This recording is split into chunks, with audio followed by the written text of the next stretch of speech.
Kurumirira uthukangia uria ukoretwo gitafanio riria kuri na mirurungano makiria gicigo-ini kia Mount Kenya, Kiama kia DCP riu ni kihithuritie ati ni kandi cia ukabira ikoretwo igicenjanio guthukania gicigo giki gwata mieri iria ikoretwo ikiario ni amwe a atongoria aria mari thirikari-ini yerekeirio aikari a gicigo kia Mount Kenya. Mr. William Ruto has a perfect script to stifle the people of the Mount Kenya region to oblivion ahead of the 2027 general elections and ensure voter suppression, voter apathy and completely demobilize them.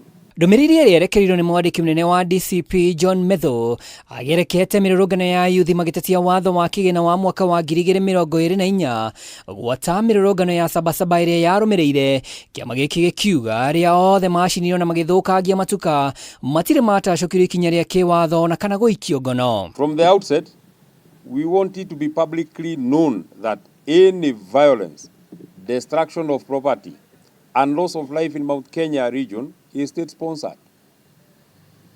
The chief financier of this scheme is the Cabinet Secretary for Interior, Mr. Kipchumba Murkomen, and the PS for Interior, Mr. Raymond Omolo, while the executor is one, Mr. Moses Kuria. Kiama giki kiugite thutha ucio ni mieri ya kumeneria gicigo giki makiorota minista wa kigina John Badi, mwandiki munene wa kiama kia UDA Hassan Omar, ona speaker wa bunge ya Senate Amason Kingi ta aria matongoretie hari kung'ethera gikuyu na mieri ya rumena.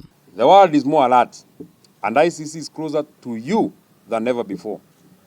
The world must watch the brewing state-sponsored violence and culture of goonism in Kenya, courtesy of Mr. William Ruto and his mafia. This profiling, tribal and ethnic incursion and smear campaign will not be tolerated.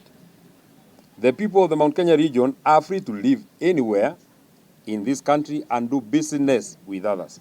Tharikira ici iria kiama giki kiugite itafanagio ni aikari cirekanite guthagania rungu rwa watho wa minister wa gitiri wa thiini Kipchumba Murkomen, mwandiki mukaru ministry-ini no Raymond Omolo na muteti Moses Kuria riu makiuria aikari magitira indo ciao amukuri na NJAMA ingi iri muhohio. Ahead of the anticipated June 2026 Gen Z anniversary and the Finance Bill 2026 anticipated protest, we have received credible intelligence that Mr. William Ruto, through Mr. Kipchumba Murkomen, Mr. Raymond Omoro, and Mr. Moses Kuria, are planning to destroy businesses and property belonging to the people of the Mount Kenya region.